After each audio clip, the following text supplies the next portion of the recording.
Добрый день. Сегодня у нас презентация другого выпуску аналітычнага прадукту Беларускага інстытуту стратэгічных даследаванняў індекса ідэнтычнасці. Наши сённяшнія спикеры — это Вадим Мажейка, кандидат культурологии, аналитик БИС. Вадим, добрый день. Привет. Максим Стефанович, магистр политологии, политичный и медиа-аналитик Sense Analytics. Максим, добрый день. Добрый день. И Андрей Росинский, культуролог, запрошенный эксперт БИС. Андрей, добрый день. Добрый день. Нагадываю вам, что мы ведем запись презентации. Запись будет доступна на канале пресс-клуба в YouTube. Так само у нас зараз ідзе прямая трансляция.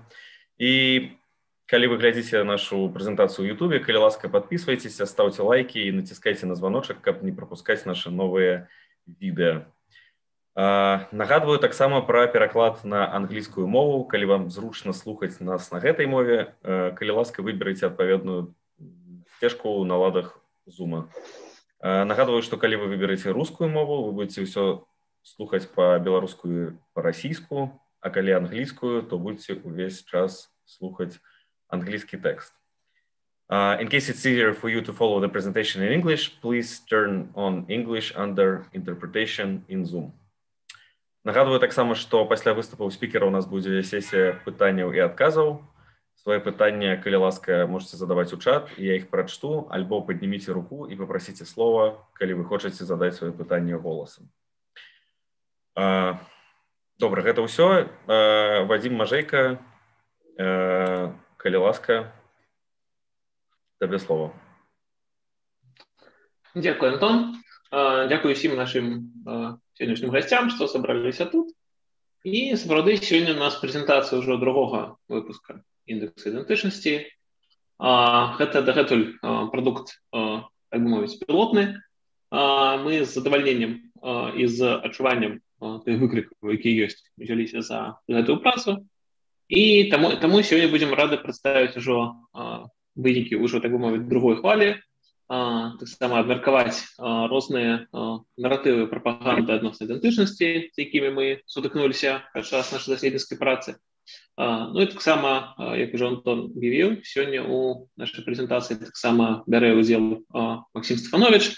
Я адразу зазначу, што Максим, у адрозненне ад нас з Андрэем, ён не прымаў непасрэднага ўдзелу ў працы над індексам, але паколькі Максим займаецца акурат моніторингом наратываў прапаганды на тэлебачанні, і, мне здаецца, як на мой погляд, іх пашырыць цалкам геройскі ягоны ўчынак, што ён штотыдня глядзіць беларускае тэлебачанне і ўсё гэта фіксуе, гэта не кожны здольны. Таму я вельмі рады, што Максим сёння з намі таксама можа падзяліцца тым досведам, які ён ужо падчас гэтага атрымаў, таксама пэўна бачыў шмат цікавых наратываў, адпаведна звязаных у тым ліку з ідэнтычнасцю. Справді, як Антон зазначыў, у нас будзе сёння магчымасць задаць свае пытанні, каментары, абмеркаваць, бо я вельмі рады, што прэзентацыя першага выдання індекса таксама выклікала дыскусіі, было шмат абмеркаванняў. Некаторыя з пытанняў, якія ўзніклі, я акурат лічу і зараз спрабую на іх адказаць у прэзентацыі. Але таксама вельмі радыя будзем любым каментарам, пытанням і задавальненнем абмяркуем ўсё тое, што зараз прэзентуем. Таму, калі ласка, пішыце вопросы ў чат і, разумею, у Zoom альбо у YouTube. І таксама ў Zoom потым будзе магчымасць падняць руку і асабіста задаць пытанне. Таму, адпаведна, Антон, я папрашу тады цябе запусціць прэзентацыю.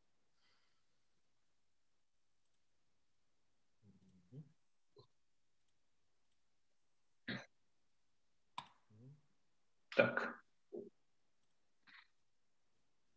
Добра. Дякую. Тады адпаведна паехалі. Я тады распавяду пра асноўныя вынікі, якія мы атрымалі падчас працы над другім уже выпускам індекса. Я нагадываю, што першы выпуск у нас ахопліваў падзеі адпаведна жніўня і пачатку восені 2020 года. Тут самыя гарачыя падзеі у Беларусі за шмат год. А цяперашні перыяд моніторинга — гэта лістапад-снежань 2020 года і студзень 21-го. Вот такая холодная пасляпратэсная зіма. І сёння у нас будет магчымасць пра яе ўзгадаць, але перад гэтым калі ласка, Антон, наступны слайд.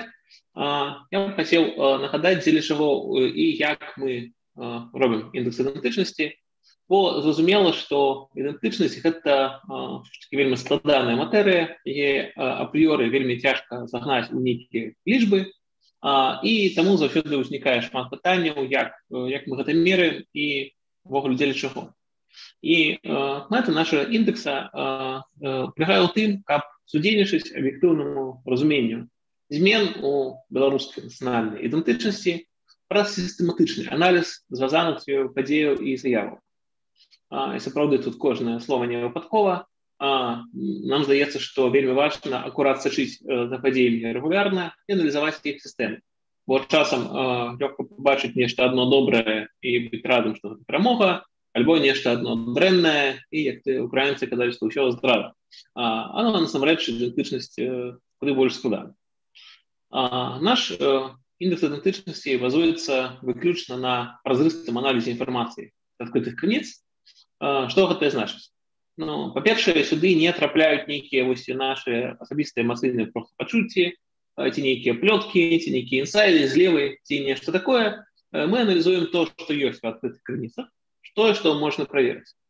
І таксама у тэкставай версіі нашага індекса, якая літаральна на днях будзе апублікаваная на сайце Беларускага інстытута стратэгічных даследаванняў, у тэкставай версіі таксама ёсць спасылка на нашай табліцы, дзе усе нашы заявы, падзеі, якія мы аналізуем, на якіх мы базуемся, дзе ўсе яны сістэматызаваныя, пастаўлены адзнакі, і можна бачыць сістэму з усімі каэфіцыентамі, каб запэўніцца, як ішла праца.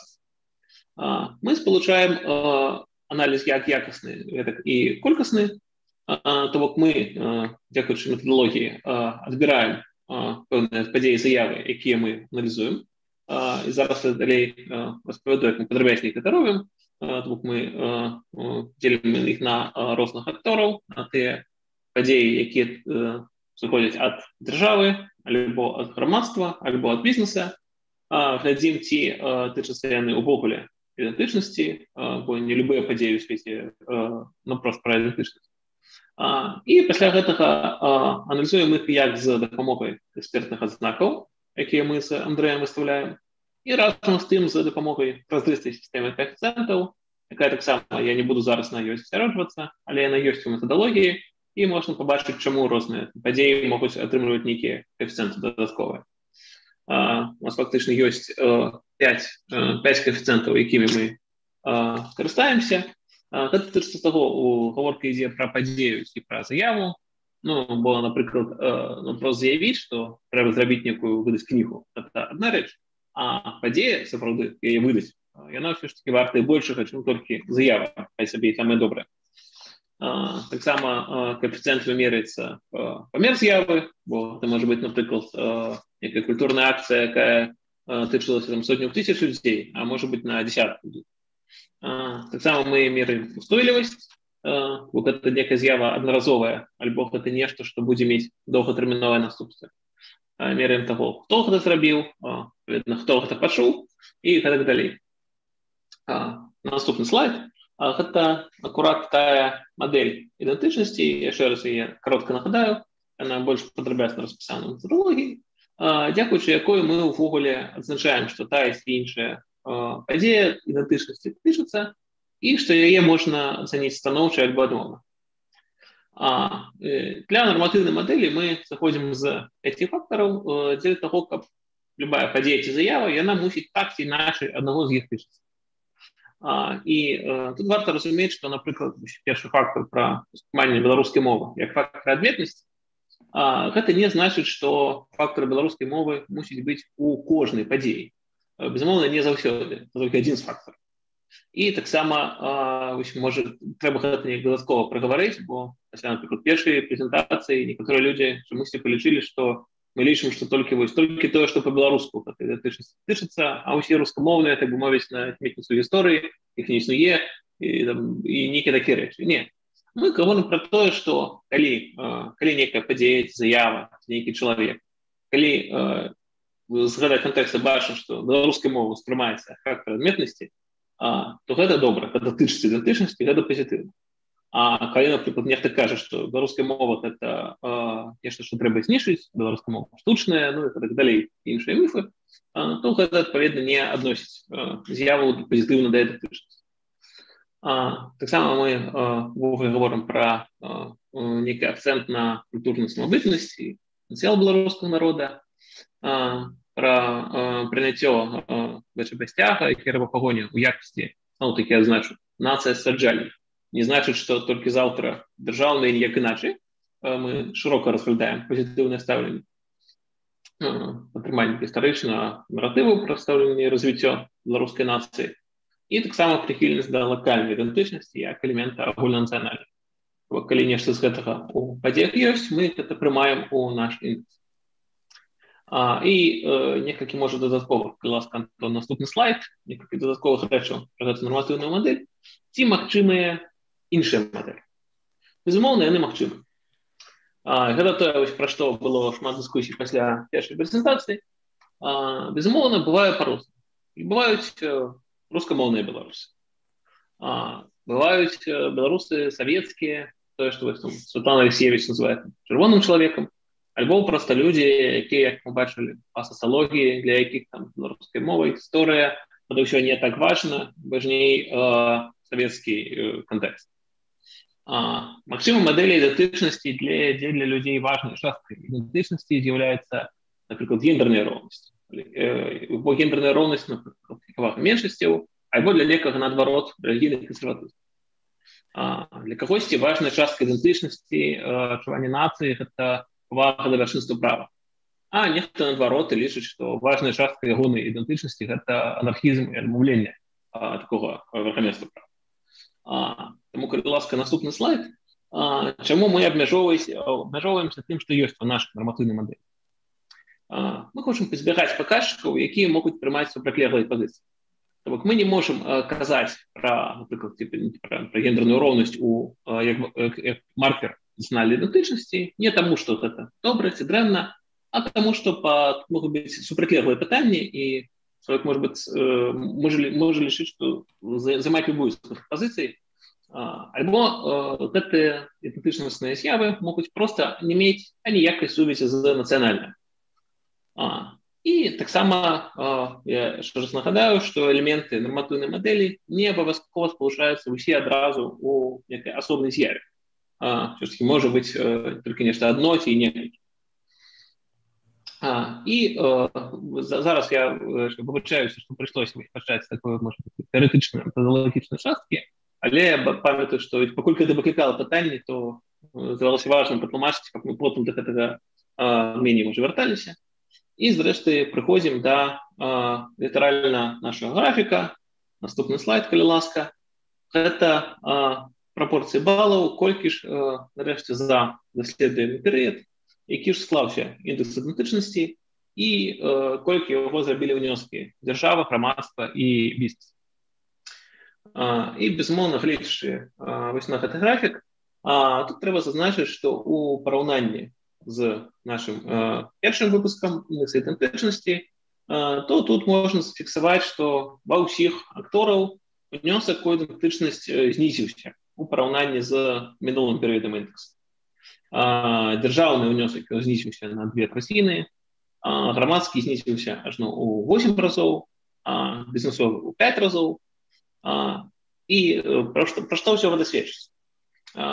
Ну, вядома, тут да кожных з актораў ёсць нейкія свае спецыфічныя фактары, і мы пра іх надалей паговорым. Але агулам, на мой погляд, гэта зніжэнне абумоўлена тым, што вось гэты такі вось сплеск ідэнтычнасці і дзеянняў розных, якія мы бачылі у жніўні, восень 2020 года, гэта такая надзвычайная рэч для любой краіны, любой нацыі, што не дзіўна, што ў іншыя перыяды атрымоўваецца меней, чым у гэты перыяд. Гэта цалкам натуральна.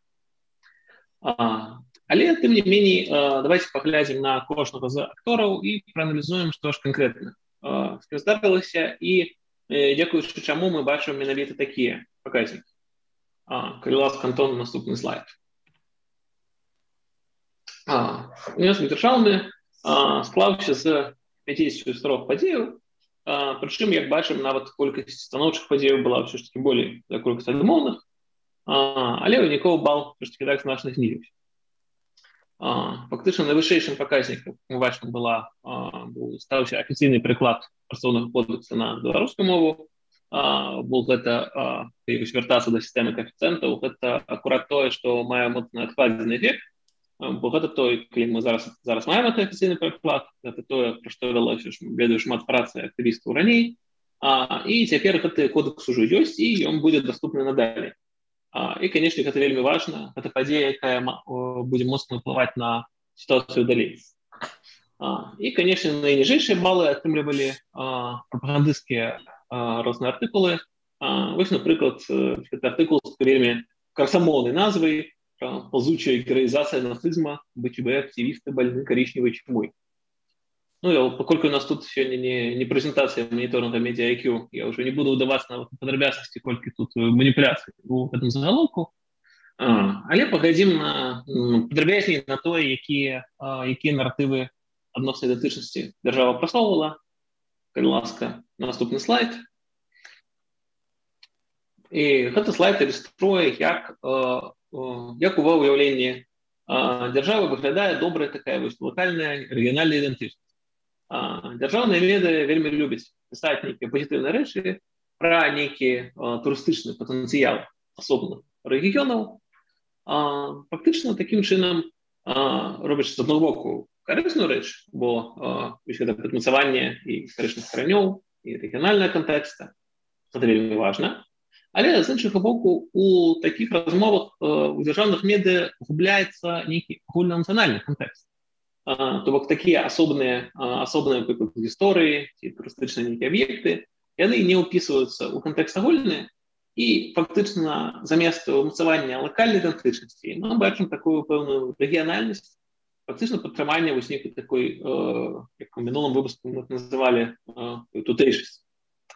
Калі ласка, наступны слайд пра іншыя наратывы дзяржавы. Яшчэ адзін наратыў — гэта этнаграфічнасць.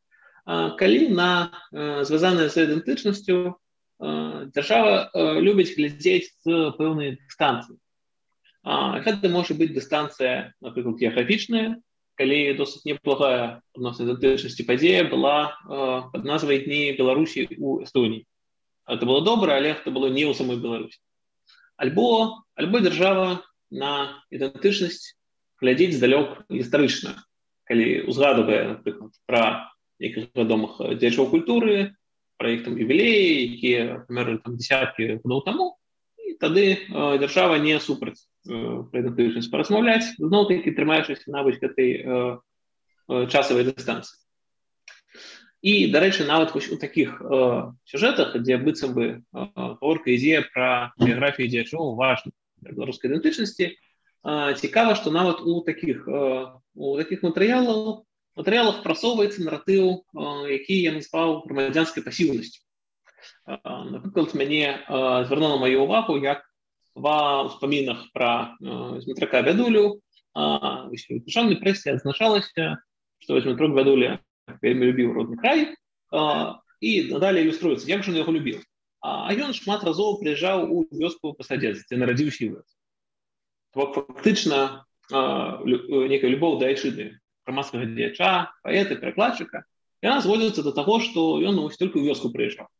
Пры гэтым у досыць падрабязнай біяграфіі Змітрака Бядулі яе выключаны, напрыклад, той факт, што ён прымаў удзел у першым усебеларускім з'ездзе.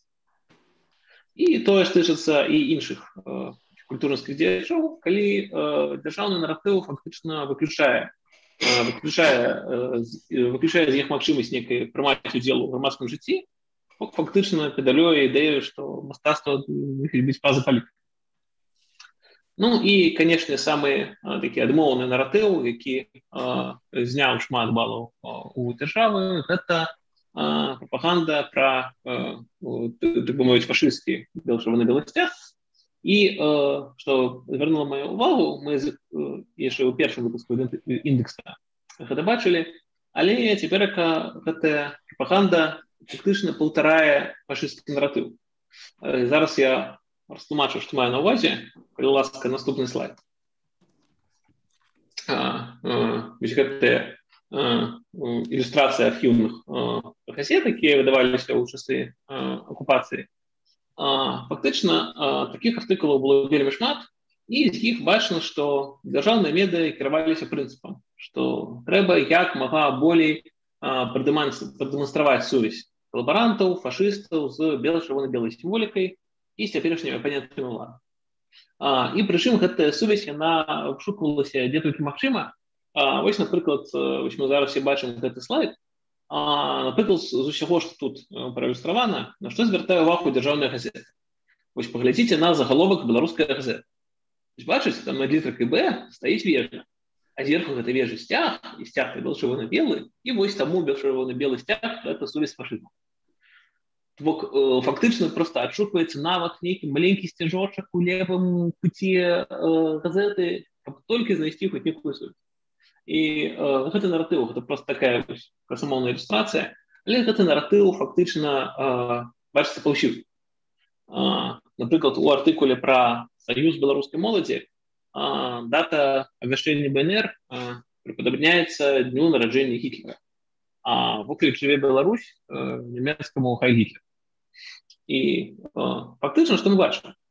Што вось гэты наратыў зразумела, якім карысталіся нацыянал-сацыялісты, захопнікі, калі яны ў сваёй прапагандзе дзеля таго, каб з імі лепей спрацоўнічалі людзі, спрабавалі праводзіць паралелі і казаць, што вы глядзіце, ваш гістарычны сцяг, гэта наш сцяг, гэта добра, то чырвона-белых гэта фашызм, давайте мы будзем сябраць. І цалкам зразумела, чаму яны гэта рабілі. Але фактычна атрымліваецца, што зараз беларуская дзяржаўная прэса робіць тое самае. Яна падмацоўвае гэты наратыў і фактычна кажа роўна тое, што казалі нямецкія захопнікі 80 год таму. Таксама кажа, што вы глядзіце, чырвона-белы сцяг гэта ж ёсць фашысцкі сцяг. Такім чынам адна прапаганда паўтарае іншую. І калі ласка, наступны слайд, я адразу выбачаюся за тое, што прывожу такія малюнкі выключна ў даследніцкіх мэтах. Але мне здаецца, гэта проста квінтэсенцыя таго, як дзяржаўная прапаганда спрабуе спалучыць нацыянальны гістарычны сцяг, фашызм і цяперашніх апанентаў улады. Тут проста вось літаральна бел-чырвона-белы сцяг у адным малюнку аб'ядноўвае Святлану Ціхановскую Гітлера.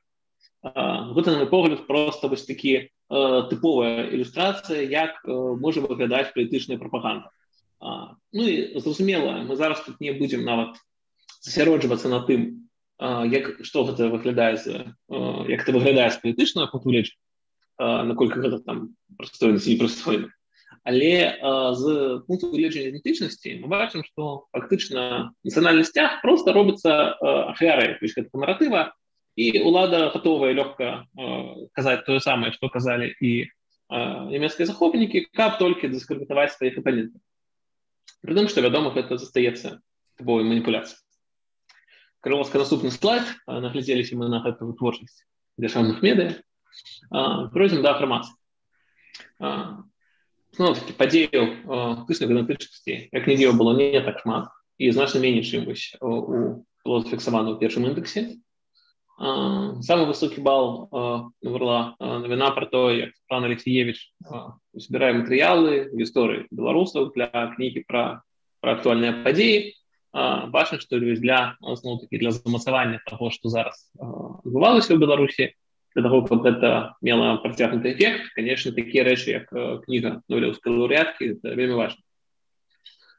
І таксама фактычна адзіны умоўны ўнёсак грамадства гэта зварот грамадзян у генпракуратуру з заявай аб неабходнасці забароны чырвона-белай сімволікі і прызнання яе экстрэмісткай.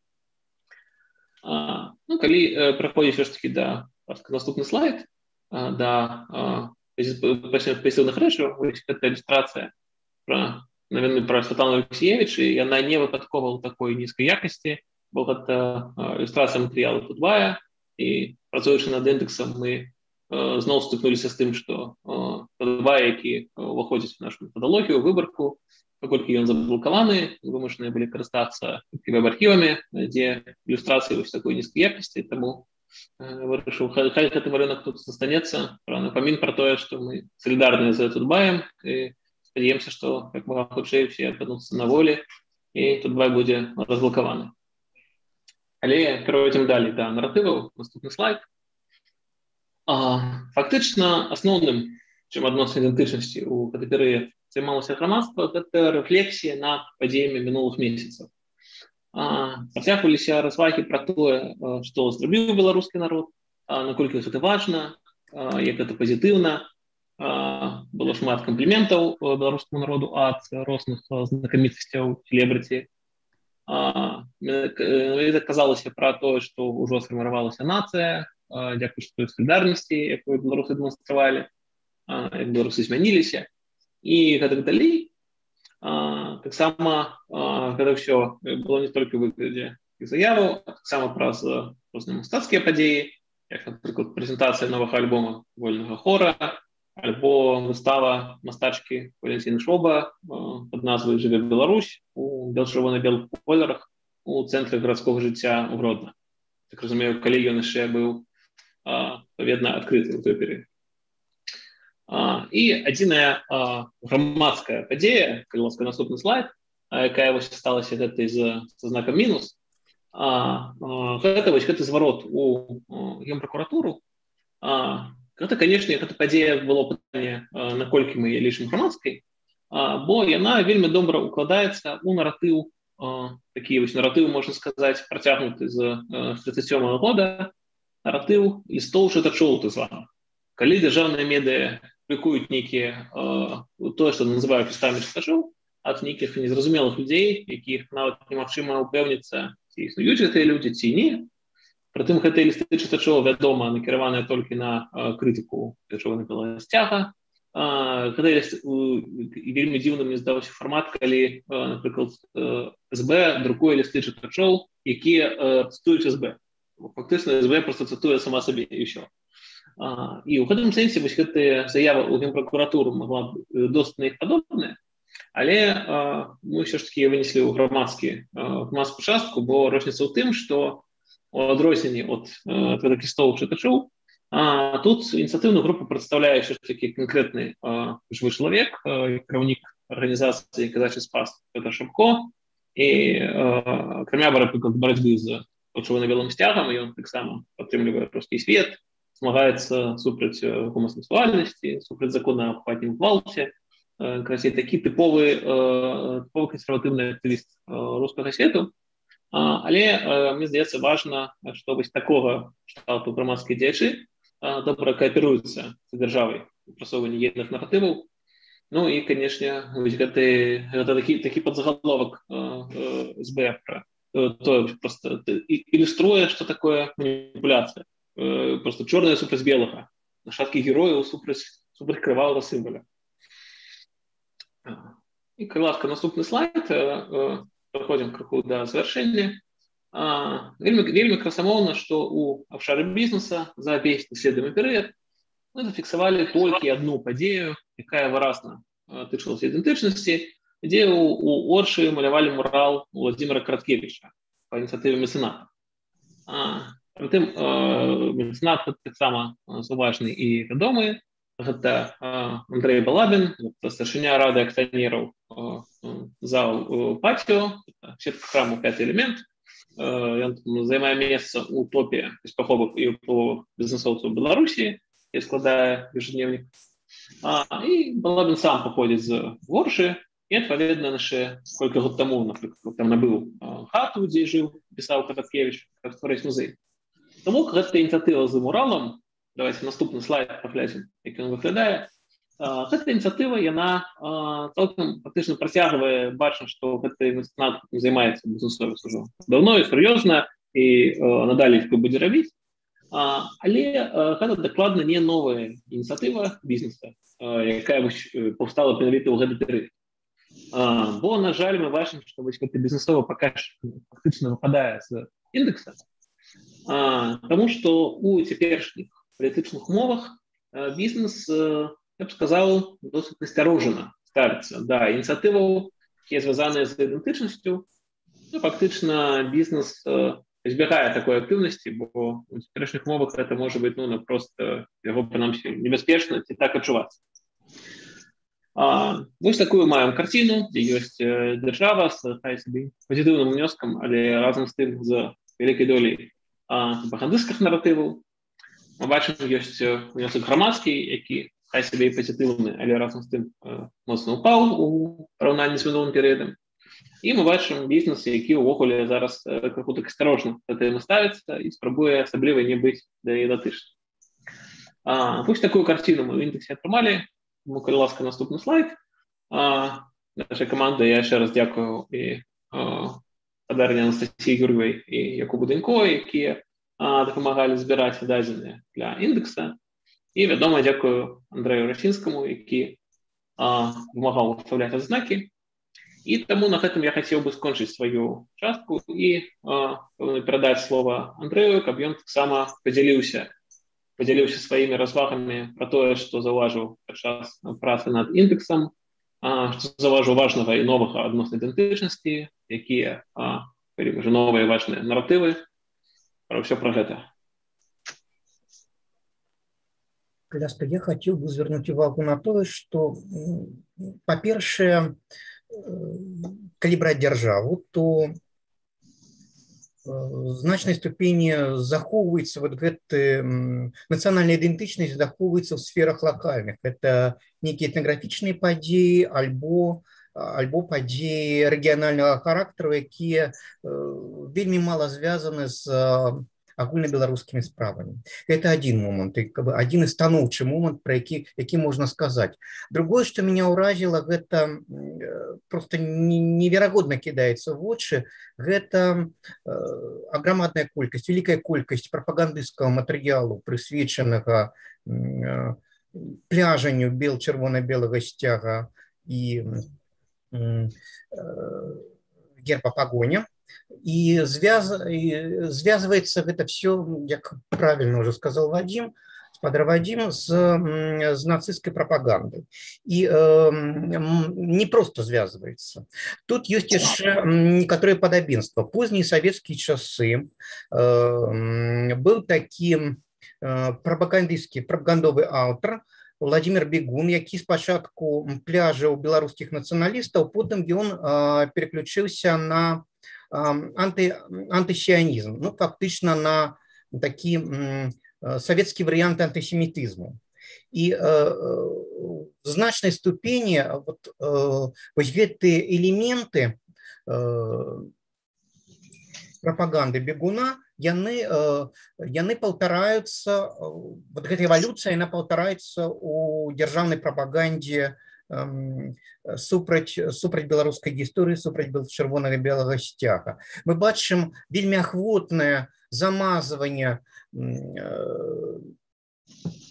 сцяга і той гісторыі з нацыстамі, з нацызмам. Но пры гэтым яшчэ з яўнай асалодай цытуюцца, вось гэты прыводзяцца урыўкі, цытуюцца просто антысеміцкія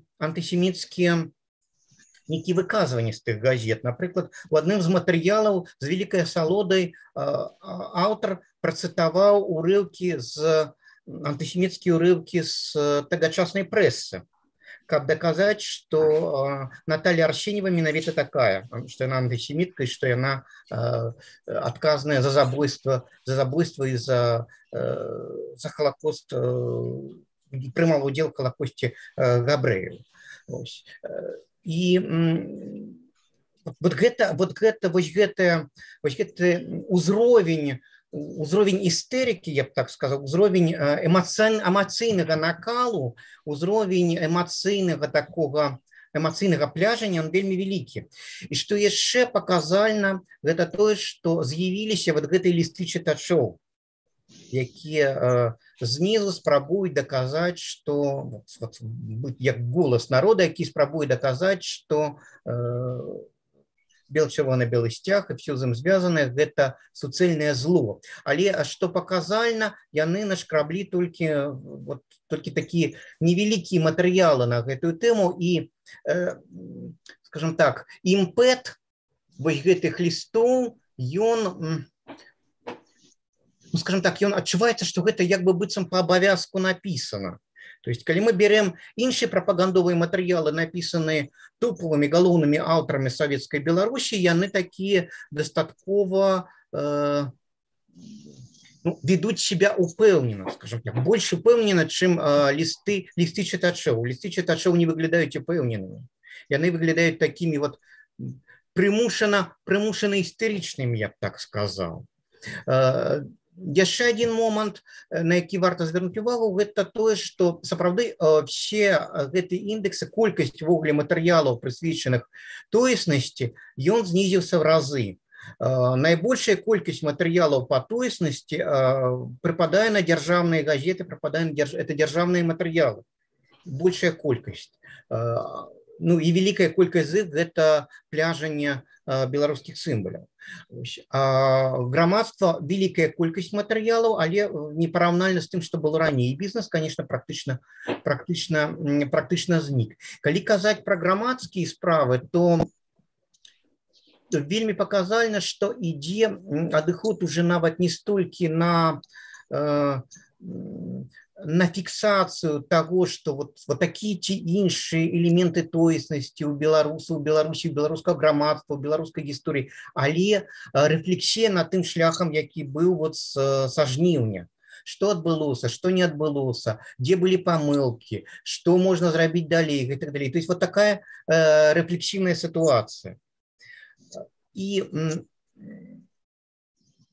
целом, конечно, температура и цікавасць да тоеснасці, яна знізілася ва ўсіх сегментах, ва ўсіх сектарах. Але зноў-такі, калі взять грамадства, то яно пераважае, яно вядзе рэй у вызначэнні тоеснасці, і яно вядзе рэй тым, каб пазначыць некую сферу прышлага, некую сферу будучыні, потому что грамадства яно часцей малюе карціны і сучаснасці і малюе карціны таго, што будзе далей. То есть оно дае пазітыўную повестку. Калі взять, напрыклад, дзяржаву, то там повестка, пазітыўная повестка в лепшым выпадку гэта рэгіянальныя падзеі, адзіная падзея такога великого масштаба, не адміністрацыйнага, скажем так. Гэта пахаванне Змітрака Бедулі, якая вельмі цёпла была апісана в дзяржаўнай прэсе. А все астатнія гэта нейкія рэгіянальныя рэчы. Грамадства пераважна на рэгіянальныя моманты не звяртае ўвагу. Яна гаворыць пра больш агульныя рэчы, пра агульнае мінулае, агульную сучаснасць і агульную будучыню. Вось пра гэта я хацеў бы сказаць. Дякую. Перед тим, може, Антон передай слово Максиму, перед этим хотів би додати, зараз Андрей згадав історію про Наталію Арсеньєву. Мені здається, я звернув на це, може, подрібляючи зараз уваги, але це така вельми красомовна ілюстрація того, як пропаганда спробує натягнути некую сувязь з фашизмом на теперішніх протестовців. Ви тільки поглядіться на те, який довгий ланцюжок. Тобто, ось зараз протестовці, які зараз співають нейкі пісні. До речі, як по ширості, так «Могутний Боже», може, не самая популярна пісня 20-го року.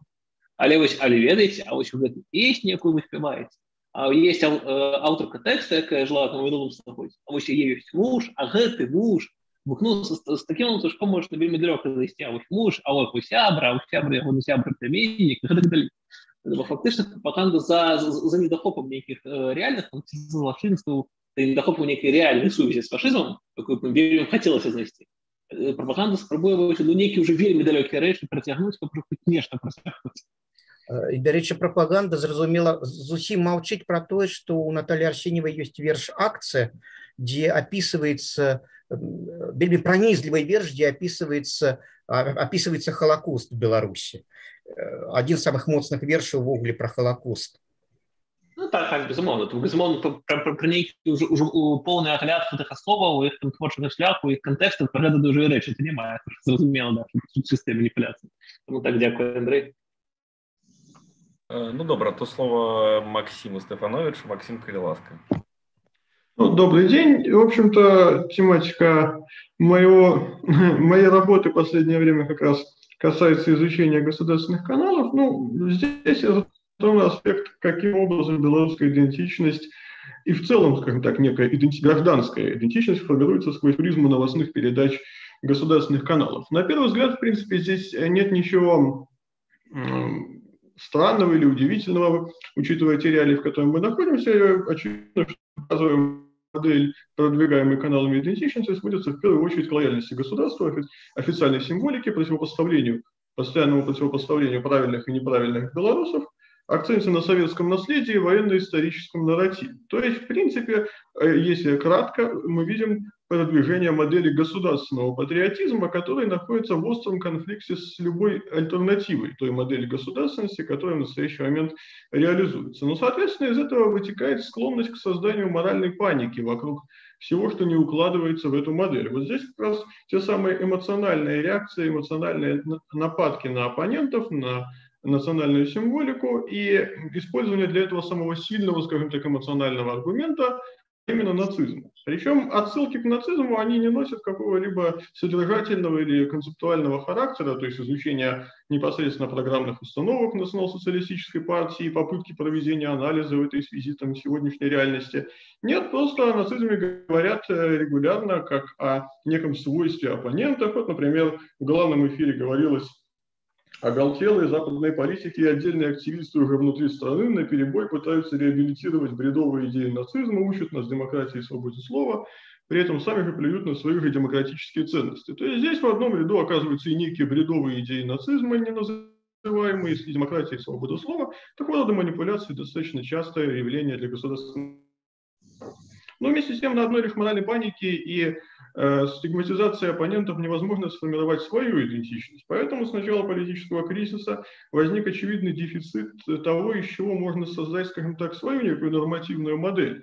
Она-то, в принципе, у госканалов и у госпропаганды в целом есть, но ее было недостаточно. Поэтому достаточно быстро начали искать некие новые формы и новые источники вот этой лоялистской модели. Сначала это были провластные акции, которые мы все видели, собственно, это активное освещение проходящих автопробегов в пользу власти, деятельности таких организаций, как «Патриоты Беларуси» с декабря 2020 года. Затем это демонстративное, скажем так, возвеличивание некоторых аспектов достижений, скажем так, эпохи Александра Лукашенко, в первую очередь, Дворец независимости, то есть экскурсии по Дворцу независимости, отождествление независимости со Дворцом независимости. Таким образом, нет необходимости обращать внимание на какую-то более древнюю историческую традицию, когда у вас есть столь замечательные символы и спортивные комплексы, и Дворец независимости, и автопробеги, и женский форум, который, собственно,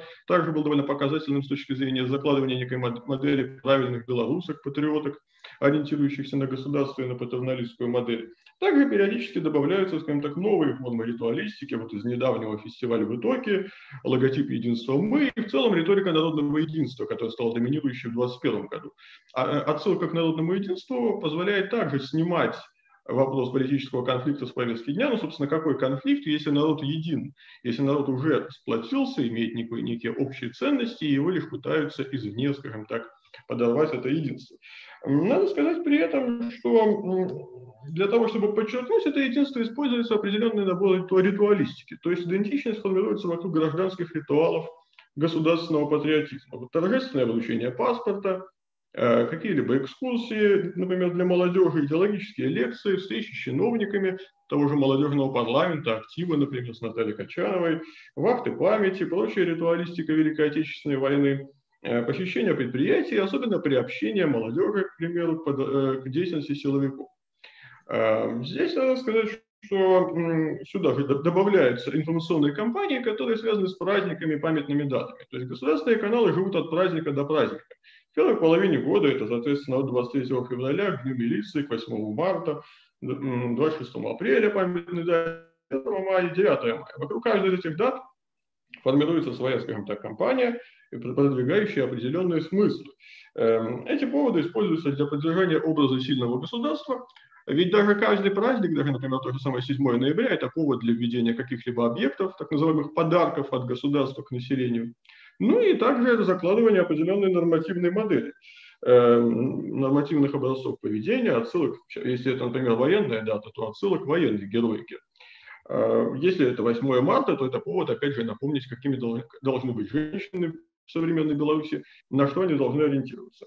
По мере нарастания политического противостояния усиливается, скажем так, историко-символический аспект идеологической работы государственных каналов. Госканалы стремятся сформировать вот эту черно-белую картину противопоставления настоящих патриотов, неравнодушных белорусов, которые сталкиваются с вечной агрессией против Беларуси со стороны Запада и его пособников внутри страны. Здесь, соответственно, используются такие термины, как предатели, змагары, невероятные, патриоты с черными душами, люди со светлыми лицами, в кавычках, и тому подобное, и более, скажем так, экспрессивные выражения. Это позволяет не обсуждать проблемы настоящего или фактические претензии к власти, а пролонгировать вот эту, скажем так, историческую тему, себя представлять наследниками всего хорошего, идеализированного, скажем так, советского образа героев-победителей в войне, ну, а, соответственно, оппонентов коллаборационистами, то есть игра в старую войну, попытка продолжать, вечно продолжать старую войну и переносить ее в современные реалии, также позволяет, с одной стороны, поднять степень эмоционального накала и создать ту самую моральную панику, и, с другой стороны, систематически уклоняться от проблем современности. Историческая тема позволяет также подниматься и на геополитический уровень, когда современный Запад там отождествляется с Рейхом, там, Беларусь, Россия с Советским Союзом в той или иной мере. Ну и таким образом, опять же, старые смыслы даже не холодной войны, а ситуации 30-40-х годов продолжают воспроизводиться. Тем не менее, надо сказать, что любая историческая дата и история в целом рассматривается довольно поверхностно. Она необходима в первую очередь лишь для этих самых противопоставлений. Ну, например, противопоставление суверенной и чтящей память Беларуси, марионеткам Запада, там, Польше, Литве, Украине. То есть здесь история используется сугубо в политических целях, и исторический фундамент госидеологии не глубок, скажем так. Любая историческая ревизия, даже не ревизия, а просто, скажем так, альтернативный устоявшемуся официальному взгляду на историю рассматривается как та самая реабилитация нацизма, как попытка реставрации каких-либо там ужасающих практик и, соответственно, как огромная угроза, с которой необходимо бороться. В целом, однако, по мере того, как мы удаляемся от эпохи, скажем так, нынешней эпохи сильной и процветающей Беларуси в терминах госканалов, понимание истории становится все более размытым. Даже любимой властью советский период рассматривается обычно фрагментарно, то есть это акцент на событиях с 1939 по 1945 год, ну, риторика БССР как одна из основательниц ООН, периодически могут быть отсылки там, к событиям 20-х годов, то есть самого, ну, начиная с 1917 года, 18-го, особенно когда освещаются годовщины создания госорганов, ну, например, силовых структур, которые практически все ведут отсчет от событий столетней давности. Но другие периоды советского прошлого, скажем так, могут и не рассматриваться или рассматриваться редко, скажем так, деятельность Мазурова, Машерова явно не является самой популярной из того, о чем любят говорить государственные каналы. Если же говорить о досоветском периоде, то тем более он не представляет особого интереса для государственной пропаганды, поскольку там они мало что могут подчеркнуть. Иногда могут быть отсылки к отдельным представителям национального пантеона, скажем так, исторического, Ефросинья Полоцкая, Кирилл Туровский, Франциск Скорина, безусловно, но это также делается эпизодически, лишь в определенных сюжетах, когда это уместно, то есть не формируется какой-то целостной картины в данном случае. Более того, когда необходимо в рамках антипольской кампании, антизападной кампании, период Речи Посполитой тоже может рассматриваться в крайне негативных тонах и связываться с принудительной полонизацией, католичиванием, то есть использоваться какие-либо негативные прочтения данного периода, весьма однобокие и тенденциозные. Помимо отсылок к истории и антитезы стабильности и хаоса, очень типичные для государственных каналов, есть вот это противопоставление по линии «мы» и «они». Мы, соответственно, кто такие «мы»? Это либо все белорусы, и ведущие, например, «Панораму» очень любят выступать от лица всех соотечественников, то есть они говорят, белорусы устали, белорусы стремятся к тому или не стремятся к тому, белорусы осуждают. Либо речь идет о большинстве белорусов, ну вот тех самых неравнодушных белорусов, которые ценят достижения последнего четверти века, последних 27 лет, и наоборот им противопоставляется, соответственно, невероятное меньшинство. То есть это одна линия противопоставления «мы» и «они». С другой стороны, «они» — это одновременно и весь Запад, и все оппоненты, и особенно белорусы, уехавшие за границу. Здесь самое интересное то, что государственные каналы фактически отождествляют принадлежность к белорусскому народу с лояльностью к государству. Вот, например, формулировка: продолжаем говорить об одногодных белорусских диаспор, о цинизме бывших белорусов, продавших родину за туманные перспективы. То есть, чтобы стать бывшим белорусом, необходимо лишь выехать за пределы Беларуси и вступить в некий конфликт с государством, то есть критиковать государство, тогда ты уже как будто бы исключаешься из, соответственно, и категории бывших соотечественников, бывших белорусов, там, беглых белорусов, регулярно используются и противопоставляются правильному населению, которое продолжает ценить, скажем так, достижения строя.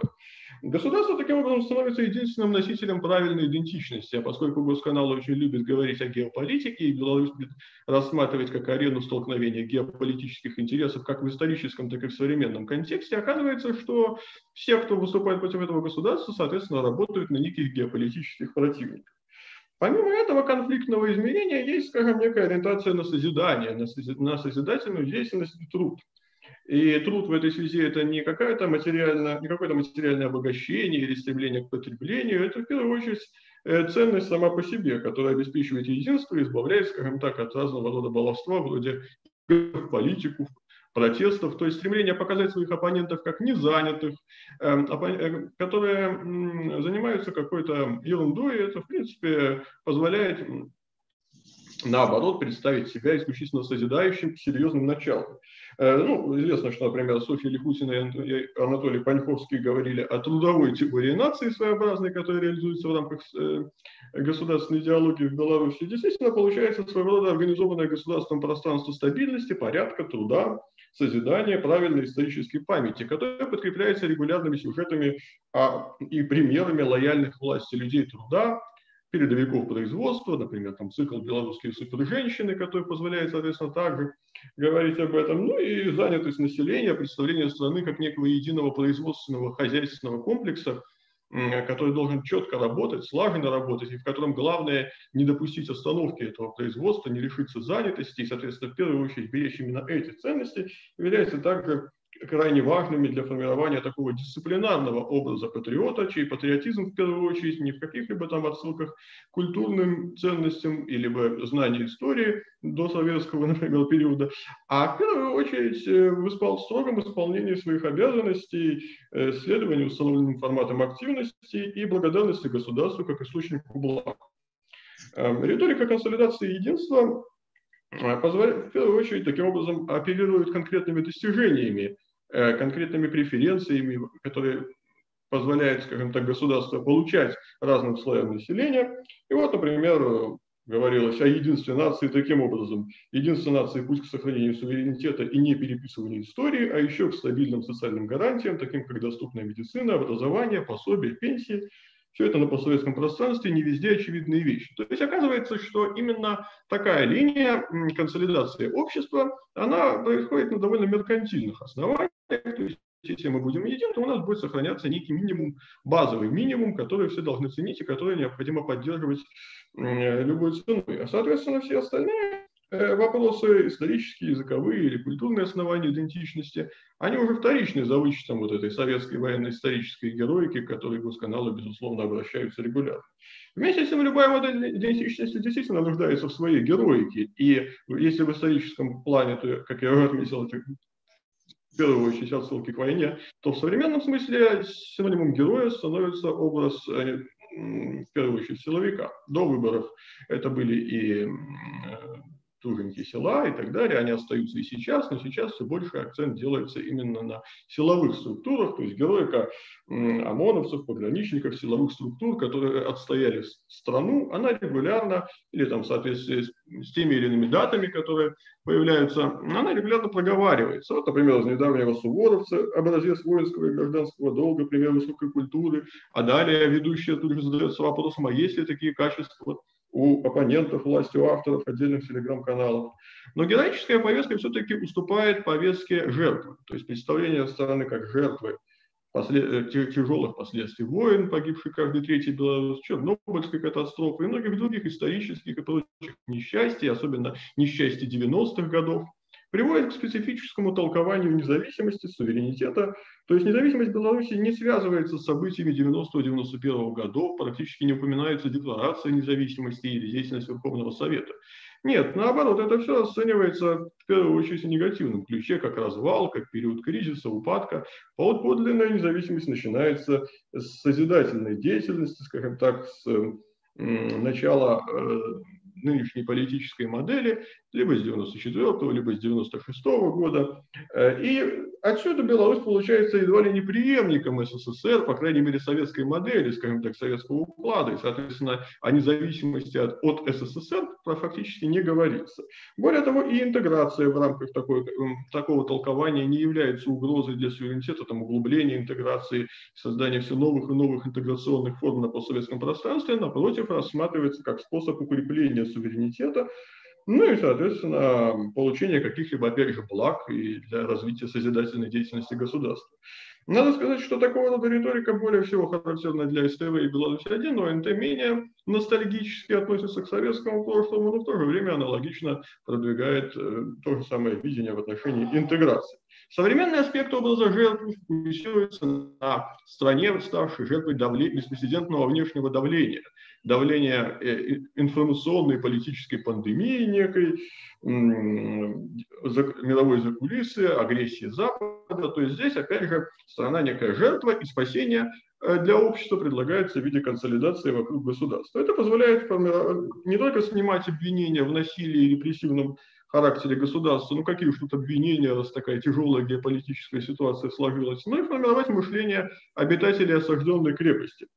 В случае СТВ и отчасти Беларусь-1 это доходит до обвинений Запада в духовной войне против славянства и заявления о чуждых для белорусов ценностях. Вообще вопрос ценностей, чуждых и не чуждых, также волнует государственные каналы, однако что такое не чуждые ценности, несколько непонятно. То есть правильные ценности обычно сводятся к некому абстрактному образу семьи, созидания, патриотического долга, коллективизма. Я бы не назвал это консервативизмом, в смысле, каком мы используем слово консерватизм в отношении, например, консервативных партий, вроде КХП БНФ, например, или отчасти БХД, поскольку даже семья тут оказывается в первую очередь производной от социальной активности государства, социальной политики государства, а не самостоятельным субъектом. То есть даже воспитание детей – это в первую очередь забота идеологической вертикали, государственной системы образования, или в последнюю очередь, или в дальнейшем могут упоминать родителей.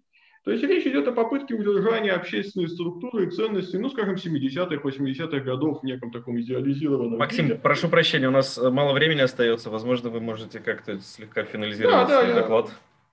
Заметили, что современность в этой связи является для государственных каналов чем-то враждебным. То есть антитеза правильности выбранного пути и угроз современности, постчеловеческого общества индивидуализма, гедонизма, общества потребления, цифровой диктатуры, фейков. Соответственно, опять же, необходимо находить спасение в государстве, продолжателей советской традиции. И отсюда все, что противостоит этому государству, даже те же самые вопросы языка, до советской исторической традиции, вторичные, даже неприятные. Например, Голиков на СТВ любил утверждать, что лишь государство может быть фактором консолидации, лишь верность ему является подлинным патриотизмом. Есть некоторые отклонения от этой модели, скажем так, определенная специфика. Вне основного идеологического контекста находятся культурно-исторические сюжеты. Например, в конце панорамы, в конце наших новостей можно иногда увидеть зарисовки на тему, например, какого-либо архитектурного наследия. Наследие, например, магнатских каких-то фамилий, ну, скажем, Абагинских, о Радивилах могут иногда упомянуть. Могут упомянуть о Мицкевиче, могут упомянуть о белорусских писателях. Но это находится своего рода в отрыве от основных идеологических смыслов, оно их не продолжает и вставляется лишь периодически. Наконец, еще одна специфика – это то, что происходит на СТВ. На этом, пожалуй, закончу. То есть на том, поскольку СТВ, авторские рубрики «Озаренка», «Пустового», здесь они переходят уже часто на откровенно русскомирную, скажем так, повестку, любовь авторов к околорелигиозной тематике, российскому евразийству, левопатриотическому крену, конспирологии, антитезе Беларуси и Запада. И не только просто даже антитезе, а отсылки к российскому историческому пантеону, То есть здесь уже идут упоминания Александра Невского, например, в качестве исторического героя.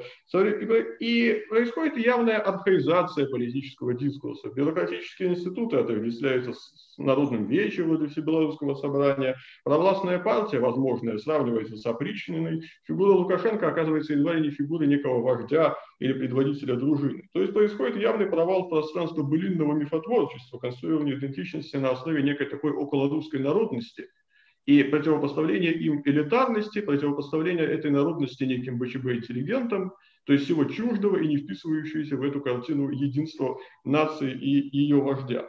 Небольшое исключение из этого правила рубрика Мазурюка, она белорусскоязычная, и там, соответственно, продвигаются более традиционные нарративы государственного патриотизма.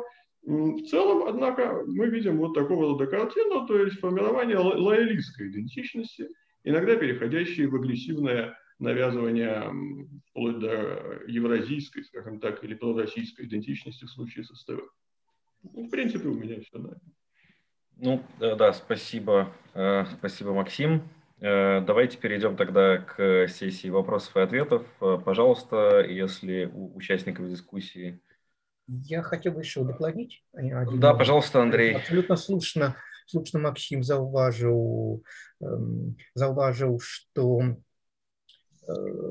заўважыў адметнасці лаялісцкай тоеснасці, і гэта вельмі карэспандуе з тым, што в друкаваных матэрыялах мы маем рэгіяналізм і этнаграфізм як нешта несабранае і нешта несамастойнае, як нейкі разрозненыя падзеі, а як нешта цэласнае мы маем бюракратычнае экспрэсіўнае знішчэнне ворага, под яким разумеется бел-чырвона-бэшнікі, якія знаходзяцца под контролем Захаду. Спасибо. Ну что, коллеги, если есть вопросы, то, пожалуйста, пишите в чат. Я пока что зачитаю те, которые к нам пришли до начала нашего мероприятия. Вот, например, есть вопрос Воля Сорока. Измерялась и описывалась ли идентичность до этого? Ну, до этого, я так понимаю, что до индекса идентичности. Да, ну, возможно, вы чем-то вдохновлялись, когда делали такой продукт? Ну, действительно, понятно, что про идентичность сказано и написано было много. Я еще раз напомню, что сейчас второй выпуск, а первый выпуск за, соответственно, август-октябрь можно почитать на сайте BIS. Але насамрэч, конечно, не только индексом адзіным, і было шмат тэкстаў, шмат наших даследаванняў, але прынамсі то, чаго моцна не хапала мне, і то, тым ліку, з чаго паўстаў індекс, гэта запыт на нейкі такі менавіта сістэматычны аналіз, бо я бачыў, што асабліва ў часы, калі яшчэ было не тое, што маем зараз, а калі яшчэ былі часы беларусізацыі, то ў тыя часы было шмат падзеяў, якія, можа, часам губляліся з агульнай інфармацыйнай плыні, але, на мой погляд, это вельмі важная для ідэнтычнасці. І вось, на жаль, менавіта такого сістэматычнага аналіза, які фіксаваў усё разам у такіх прамежках часу, акурат такога і, на жаль, не было. Але разам з тым, безумоўна, ёсць шмат працаў, якія ідэнтычнасці тычацца. Былі і сацыялагічныя пытанні на гэтую тэму, якія рабілі і Грамадскі, разам таксама з BIS і кампаніяй «Будзьмо беларусамі». Памятаю, былі таксама даследаванні, якія яшчэ калісьці рабіў НСПД, цяпер ужо мінулы. І вось, дарэчы, было таксама усіх цікаўных, магу адаслаць, было цікавае даследаванне, якое таксама мы рабілі як BIS разам з кампаніяй «Годна» і «Будзьмо беларусамі», дзе даследаванне па шмат такіх пытанняў каштоўнасцяў і ідэнтычнасці. Акурат оно праводзілася перад летам 2020 года, бок такі апошні зрэз яшчэ не рэвалюцыйных беларускага грамадства, калі можна так сказаць. Ну, таксама там дасяжныя матэрыялы, прынамсі, частка іх у адкрытым доступе, таму всіх, каго цікавіць нейкія рэчы для параўнання, таксама магу даслаць сюда гэтых матэрыялаў. магчыма, напрыклад, Андрэй, магчыма, таксама памятае нейкія, можа, яшчэ ранейшыя працы, якія касаліся важныя ідэнтычнасці, яшчэ раней, можа, там і 15-20 год таму. Ну, выходили гістарычныя кнігі таксама, выходили навуковыя артыкулы, дзе гэта все даследавалася. Да яшчэ з 90-х гадоў гэта все выходзіла. Так што матэрыялы былі, але уласна індекса як такога не было. Так, зрэшты, таму і патрэбна, так.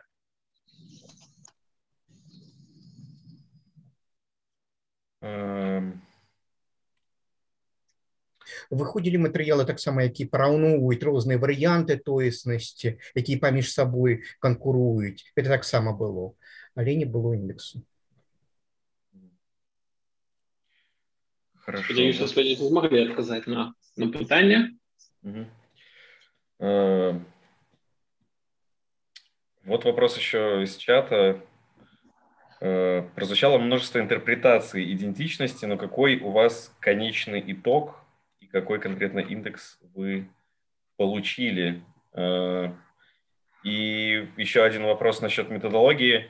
Как происходил отбор событий и что такое событие у вас?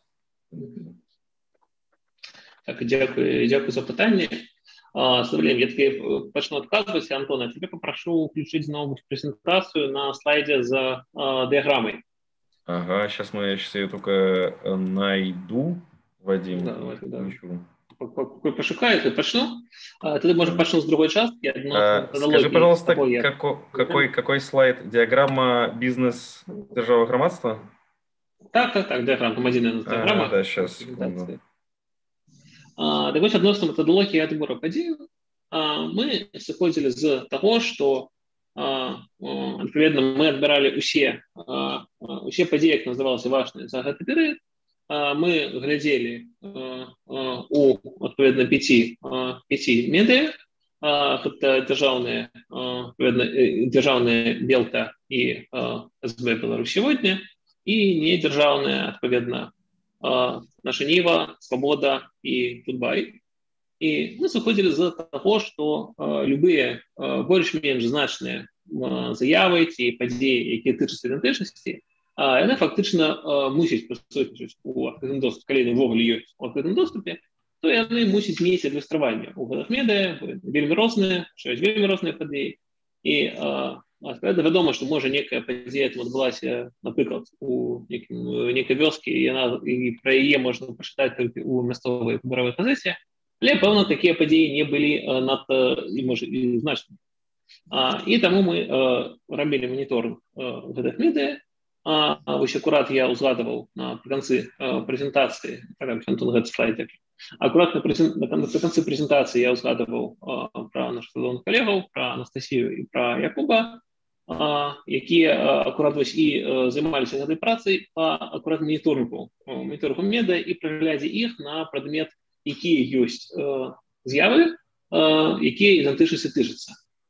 Гэтыя з'явы мы ўжо адбіралі 100% усе, якія бачылі, якія лічылі, што адносна нашай нарматыўнай мадэлі да ідэнтычнасці адносяцца, і ўсе іх уключалі.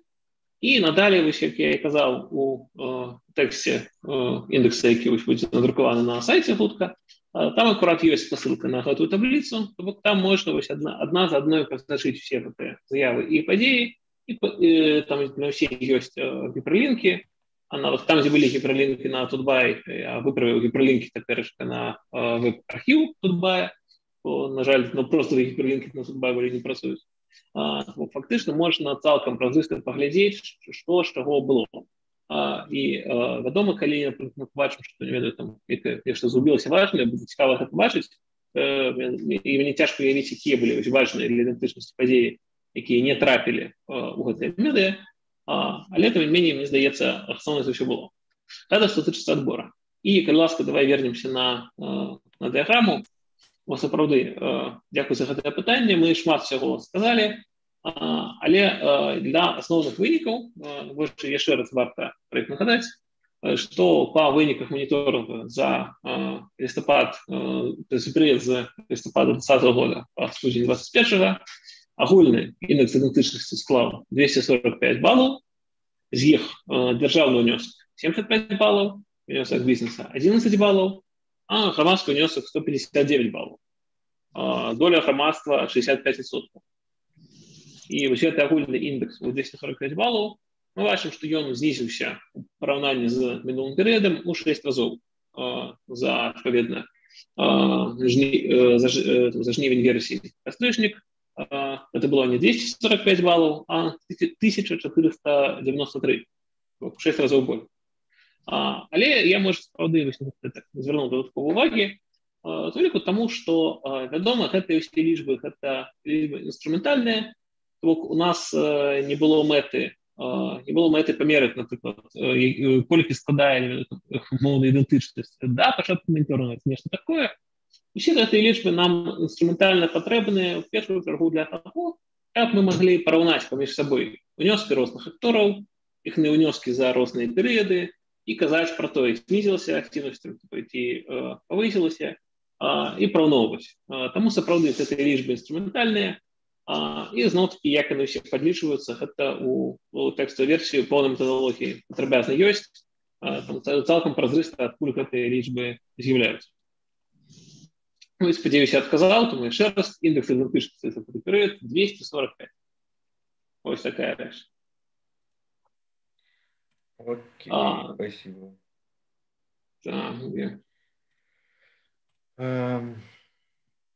Так.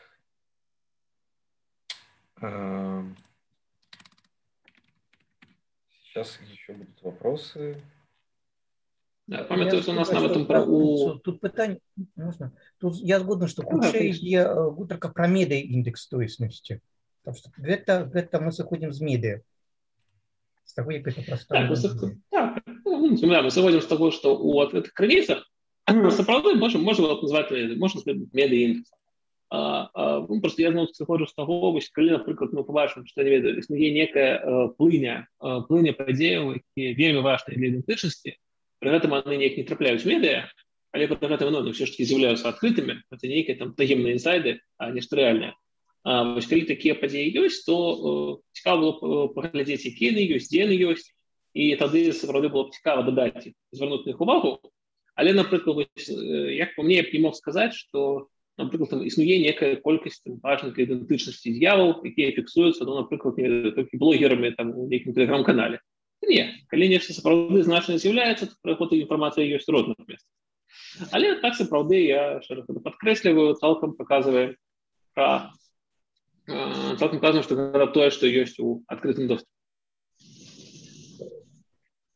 Еще можно наконт метрологии, тут вот якраз пытанне з метрологии, написано, что проблема з метрологией. Но сапраўды гэта пакуль яшчэ толькі абкатываецца гэты індекс, і тут можна его удасканаливать. Напрыклад, могуць з'явіцца наступныя парадоксы. Калі працэс пойдзе далей так як ён ёсць, то лаялісцкая тоеснасць увогуле сыдзе ў мінус. Потому что раней таких низких лічбаў просто тоеснасці не было. Не просто низких, а мінусовых. Ну так, сапраўды, і зрэшты, па шчырасці, хто ж мог, кажа, там год таму прадказаць, якія можна будзе пабачыць артыкулы, які стыль у прапагандзе, як гэта будзе ўплываць. То па шчырасці так, гэта сапраўды тое, што прыходзіць, і тое, на што трэба раўняць. Таму, як я казаў, сапраўды, так, гэта пілотная рэч, і удасканаліваць безумоўна ёсць кады, таму заўсёды любыя канструктыўныя конкретные идеи, что можно полегчить, они цалком вітаюцца, тому и рада их послухаць. А лаялістская тоеснасць, она выглядае, будуецца в значнай ступені на знішчэнне культурна-гістарычнай тоеснасці беларускай. Дякую. Так.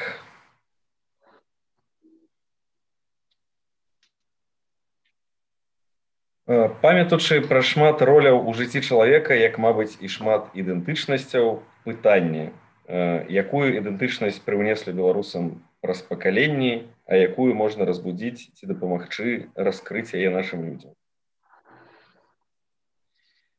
Не знаю, па адресу. Да, питання настільки глобальне, особливо після того, як тут почали обмірковувати деталі методології, некая даже маленькая, тут мы до таких философских питань. Андрей, може є на таку тему, які розваги з глибині? Гэта даволі глыбокае пытанне, тут трэба, я думаю, перспектыва далейшая пакажа, што мыслі беларусы, што будзе далей. Яшчэ не прайшоў час, каб мы маглі пра гэта гаварыць. Уже так сапраўды, мы толькі пачынаем гэта даследаваць і неяк пачынаем глядзець на працэсы, якія адбыліся за мінулы год. Мы тут згадвалі, напрыклад, пра тэму новай лакальнай ідэнтычнасці, пра нейкія лакальныя чаты, калі людзі пачалі адчуваць сябе жыхарамі рэгіёна, і як гэта ўвогуле паўплывала на іх, і мы учора пра гэта пыталі. Разумею, што так, гэта вялікая тэма, да якой нам ніхто нават блізка не прыступаўся, бачыў такіх даследаванняў, і сапраўды трэба будзе гэтым займацца. Таму так, ідэнтычнасць, тыя зрухі, якія былі ў мінулым годзе, мы зараз толькі фіксуем некаторыя рэчы, а далей надо ісці, канечне, далей, то што будзе што назіраць. Там яшчэ пытанне, што гутарка ідзе пра індекс лоялістка, а не нацыянальнай тоеснасці. Не, мы якраз бралі індекс нацыянальнай тоеснасці, так? А што тычыцца лоялістскай тоеснасці, лоялісткага гэта варыянта, то гэта проста ішоў падлік таго, што зрабіла дзяржава. Яна могла выпусціць вялікую колькасць матэрыялаў прапагандысцкіх з мінусовай тоеснасцю, скажем так, але адначасова была вялікая колькасць матэрыялаў на лакальныя рэгіянальныя тэмы. І гэта пераважвала, не в значнай ступені, але пераважвала вось гэтыя мінусовыя матэрыялы прапагандовыя. От я бачу вось у часе гэтае пытанне, так, Саша, можа ты падключышся і зможаш патлумачыць больш, што ты маеш на увазе пра падлоялісцкай тоеснасці? Да, Александр, калі ласка, Александр Филиппов, калі хочаце, то мы з задавальненнем паслухаем. Калі ёсць там табе магчымасць гарнітуру падключыць, Саша, то было б цікава, бо сапраўды, мне здаецца, гэта ж вялікі выклік, гэта той факт, што фактычна бачым, дарэчы, такая розніца, мне здаецца, ёсць паміж грамадскім і дзяржаўным унёскам, бо у дзяржавы, калі пачынае нейкія размовы на тэму ідэнтычнасці, яны вельмі лёгка ўсё адаптуе толькі праз гэтую прызму сучаснай палітычнай падзеі, і фактычна пра што б не вялася гаворка, напрыклад, пра падзеі другой сусветнай, фактычна, пра што будзе весціся. Далей ўсё будзе весціся пра тое, як намаляваць Ціхановскую карыкатуру з Гітлерам. Пры тым, што насамрэч, па шчырасці, як на мой погляд, то размова пра рабочы гасцях і ягонае месца, ролю ў беларускай ідэнтычнасці, гэта размова, яна вельмі далёкая ад размоваў пра Ціхановскую, болей пра Гітлера. Гэта зусім іншая, якая не хапае, на мой погляд, не хапае акурат гэтай часткі нейкае адмежаванне, каб размову весці толькі пра ідэнтычнасць, а не толькі пра сучасныя палітычныя рэчы. Таму хутчэй такая праблема, што вось так спалучаюцца, як кажуць, маем, што маем. Александр Филиппов, хотите что-нибудь прокомментировать? Только включите микрофон, пожалуйста. Собственно, нет. Я и так достаточно смотрю, много здесь замечаний накидал и комментариев, но получил ответы. В целом, еще раз подчеркну, да, то есть это не индекс национальной идентичности. Мы, в принципе, про белорусов как обладающих некой особой идентичностью по отношению к небелорусам, да, выстраивающим какие-то свою вот эту вот самоидентификацию, ничего не узнали. Мы узнали про сторонников Лукашенко в основном, да, и про то, как сторонники Лукашенко видят или должны бы видеть противников Лукашенко. Ну вот, в принципе, это индекс приблизительно про чем это, да. Назвать национальным у меня язык, честно говоря, не поворачивается. Здесь, в принципе, Media Academy совершенно правильно пишет, что нет теоретического обоснования. Поэтому у нас нет понятия, что такое событие. То есть, если взять ленту Белка, за период там событий будет тысячи, да, то есть у них там это 30-40 новостей в день в среднем, и на каком основании вот это событие является событием, отражающим идентичности, это нет. У меня, например, очень-очень большой вопрос. Должна быть не просто такая железобетонная теория, подкрепленная предыдущими исследованиями. Ну и проблема, конечно, в том, что даже то, что есть, не с чем сравнить. Ну, меня, например, кстати, вызывает два вопроса в методологии. Первое, восприятие белорусской мовы как фактор идентичности. Да? То есть, уже Вадим пытался сказать, что этот критерий достаточно узко рассматривается, да, в основном с точки зрения критики, либо наоборот положительных отзывов о белорусском языке. Но в целом тогда выпадает очень серьезный пласт идентичности, белорусской национальной идентичности на базе русского языка. Такая, безусловно, есть. Ну и в качестве примера, да, такого можно было взять кейс Ирландии, да, где, в принципе, идентичность в настоящее время базируется на английском языке или Шотландии, да. А вот этого нет, да, то есть. И второе, вот акцентация бело-красно-белого флага и герба погони в качестве нации утверждающих, это самый вообще спорный вопрос, потому что очевидно, что в белорусском обществе есть достаточно серьезный слой, который считает, что данные символы не являются национальными. Да, и пропаганда, которую сейчас не была бы в этом отношении, не работала бы в этом направлении, если бы не чувствовала определенную поддержку среди населения. Поэтому, по большому счету, вы делаете то же самое, в чем упрекаете белорусскую пропаганду. Да? То есть вы отрицаете белорусскости людям, которые, допустим, приветствуют бело-красно-белый флаг. Но это совсем не значит, что они отрицают белорусскую национальную идентичность. Спасибо, у меня, наверное, все. Ура, полемика. Вадим, хочешь парировать? Да, с удовольствием, на самом деле, было очень всегда приятно, когда содержательная дискуссия. Поскольку вопрос затронулся языка, я думаю, в этом случае будет как раз корректно перейти на русский. Смотри, мне кажется, вот по поводу русского языка, как отличительного, и всего, что правильно говорил по поводу Англии, Ирландии, Шотландии, мне кажется, достаточно колоритно, что как раз в общественном акторе у нас как раз высший балл получила как раз новость про, кстати, Светлану Алексеевич, которая, кстати, как раз ведь и является представителем русскоязычной, русской идентичности. Она говорит по-русски, она пишет по-русски, это не мешает ей быть человеком. И в данном случае, говоря про этот фактор русского языка, что мы имели в виду? Речь идет о том, что во-первых, если те акторы как раз подчеркивают это восприятие русского языка как важное и позитивное, понятно, что речь идет про позитивное относительно белорусской идентичности. С стороны все представляют тех, кто говорит, что белорусский язык очень хорошо, важно, и поэтому белорусских наций нет и быть не может. То есть это позитивное, значит позитивно.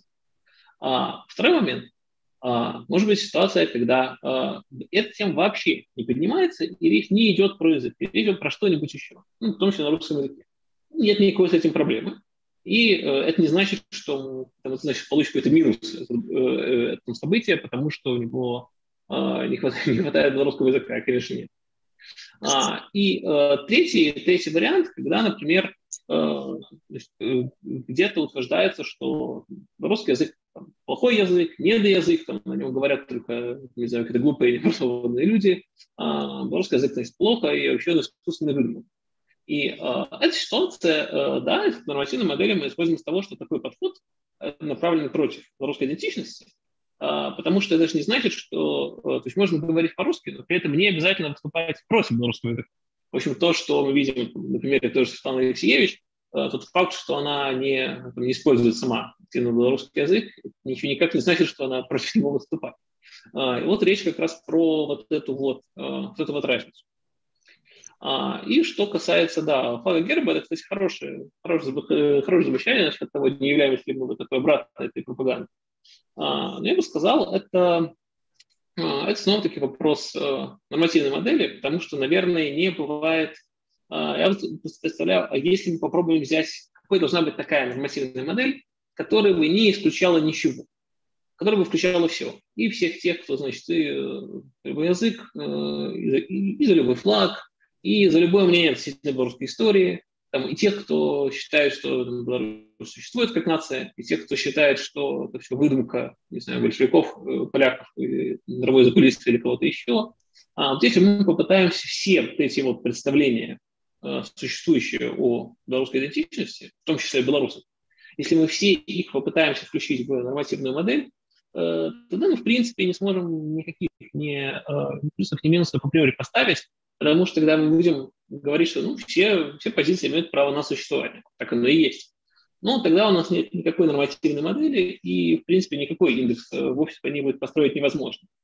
Поэтому, да, конечно, я согласен, что эта нормативная модель, она, безусловно, не претендует на универсальность.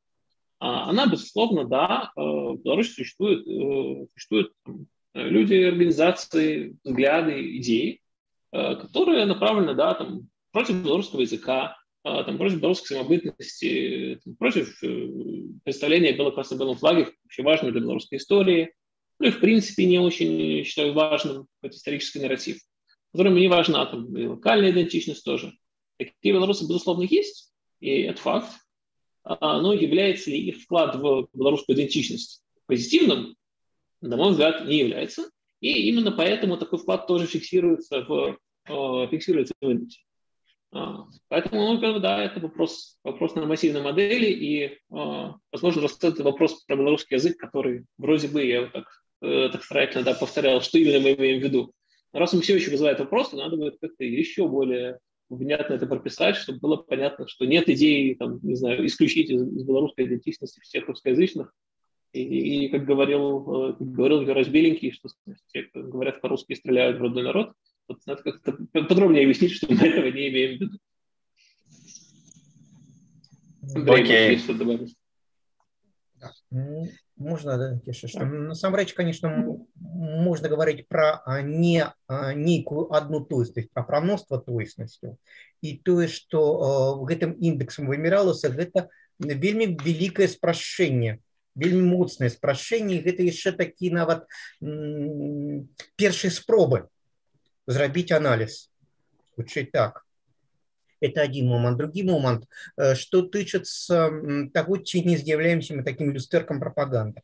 Не справа в том, что калі быў взяты вот гэты індекс тоеснасці, то ён не выключае при гэтым вот гэты чырвона-зелёны вариант, он не выключается как таковы, потому что тоеснасць нацыянальная,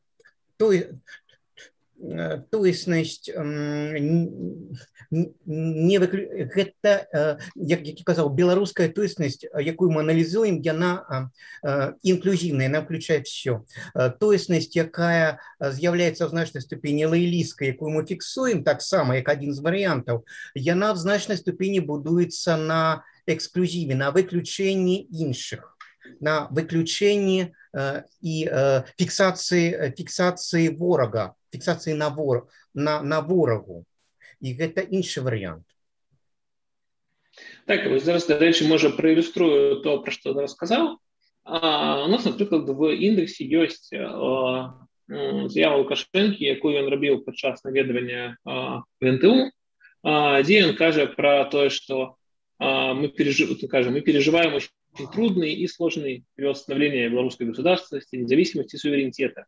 Это связано, прежде всего, со сменой поколений, так уходит, в общем. Ну и пожелать, чтобы нынешнее поколение воспитало настоящих молодых людей, воспитало поколение патриотов, чтобы мы были твердо убеждены, что суверенитет и независимость нашего государства незыблемы, ну и так далее.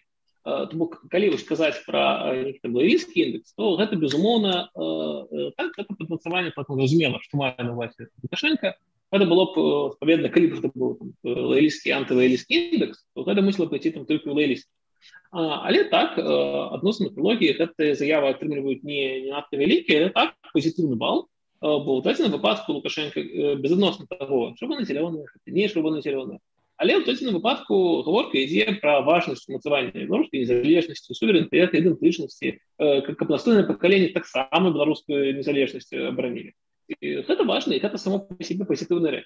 У дадзеным кантэксце тое, што ўжо сказаў Лукашенко, і, дарэчы, добрая ілюстрацыя, што мы добра ведаем, што аўтар гэтай фразы ён і не паважае там польскую мову, і дакладна не адчувае чырвона-белы сцяг як нацыянальны, і так далей.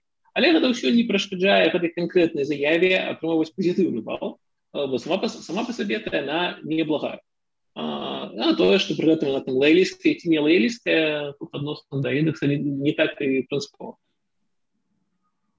Ну, тут еще вот был вопрос касательно соотношения политических идентичностей и культурных, и комментарий в дальнейшем от Андрея, что лоялистская идентичность, по сути, уничтожает национальную. Вот здесь бы я добавил некоторый момент, но дело в том, что если мы посмотрим на это с точки зрения той же самой госпропаганды, она просто отводит культурной идентичности определенные форматы, определенные рамки, за пределы которых стремится, ну, скажем так, не допустить расширения этой темы, перерастания в политически опасные формы. То есть, например, Купалия в Александрии, есть славянские базары, есть дожинки, есть ряд других, скажем так, одобряемых форматов, где вопросы национальной культуры, языка, День белорусской письменности, освещение, вот сейчас уже идет освещение подготовки Дня белорусской письменности, это освещается в весьма благожелательном ключе, и никакого, скажем так, здесь неприятия белорусской культуры нет. Неприятие возникает тогда, когда либо на этой основе возникает что-то для них опасное, либо, ну, скажем так, когда возникают какие-то культурные феномены, которые ими не одобряются. С другой стороны, надо отметить и то, что культурная идентичность, в свою очередь, становится в каком-то смысле обслуживающей по отношению к политической. То есть те же самые культурные сюжеты, культурные праздники начинают, скажем так, просто иллюстрировать, например, деятельность Лукашенко. Что заявил Лукашенко, что заявил какой-то еще высокопоставленный, скажем так, чиновник. И таким образом само непосредственно культурное значение этого формата, оно теряется. Происходит рутинизация и бюрократизация культурных, скажем так, этих форматов. И таким образом культурная идентичность поглощается этой лоялистской бюрократической, включается в нее, используется, безусловно, но теряет некое свое самостоятельное, живое, скажем так, самоорганизующееся звучание. И напротив, все, что идет из гражданского общества, в той или иной форме либо игнорируется, либо даже довольно решительно осуждается, если мы берем более агрессивную риторику, например, на СТВ, где это, в принципе, все, что идет от НГО, сразу, скажем, нет, сразу отвергается. В этом смысле, да, можно сказать, такого рода идентичность начинает уничтожаться и ограничиваться. Спасибо. Я думаю, что вот последний вопрос тоже из чата от Дмитрия Коренко. Вопрос. Падение в 6 раз индекса в ноябре по отношению к октябрю, если я правильно понял, вы связываете с падением активности протестов или нет? Так, я это пэўна яшчэ раз патлумачу падзенне, што адносна чаго, як вымяраецца індекс. Першы выпуск індекса гэта сукупнасць падзеяў у жніўні, верасні, кастрычніку 2020 года, гэтых 3 месяцаў. Другі выпуск індекса гэта сукупнасць падзеяў у лістападзе, снежні і студзені.